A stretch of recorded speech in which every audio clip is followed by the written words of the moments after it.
శ్రీమతి పంచుమతి అనురాధ గారు, సర్వశ్రీ దువ్వారపు రామారావు గారు, వి తిరుమల నాయుడు గారు, కంచర్ల శ్రీకాంత్ గారు, గౌరవ ఎమ్మెల్సీ వారు 3 ప్రశ్నలు అడిగారు అధ్యక్ష. పంచాయతీరాజ్ గ్రామీణాభివృద్ధి శాఖకు సంబంధించి వారు అడిగిన ప్రశ్నల్లో మొదటిది పంచాయతీలకు విడుదల చేసిన 14 మరియు 15 ఆర్థిక సంఘం నిధుల్లో దాదాపు 9,000 కోట్లను ప్రభుత్వం దారి మళ్లించిన విషయం వాస్తవమేనా? రెండో ప్రశ్న, కేంద్ర ప్రభుత్వ అధికారులు కొన్ని పంచాయతీలను సందర్శించి కొన్ని అవకతవకల్ని ఎత్తి చూపడం కూడా వాస్తవమేనా? మూడో ప్రశ్న అయితే ఒకవేళ వాస్తవం అయితే దాని మీద ఆ వివరాలపైన దానిపైన తీసుకున్న చర్యలు ఏమిటి? మొదటి ప్రశ్నకి అధ్యక్ష,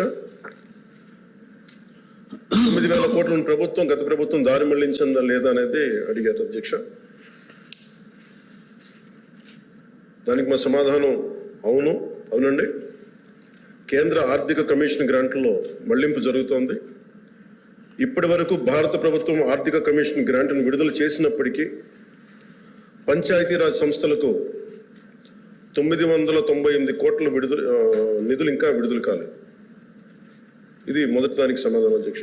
రెండో ప్రశ్నకి, కేంద్ర ప్రభుత్వం అధికారులు రాష్ట్రంలోని ఒక 5 గ్రామ పంచాయతీలను సందర్శించారు. మరియు ఎంఓపిఆర్ భారత ప్రభుత్వం న్యూఢిల్లీ వారు 16/10/23 తేదీన డిఓ లేఖ నెంబర్ M11015/150/2020 FD Part 1 ద్వారా ఆంధ్రప్రదేశ్ ప్రభుత్వానికి వారి పరిశీలనలు తెలియజేశారు.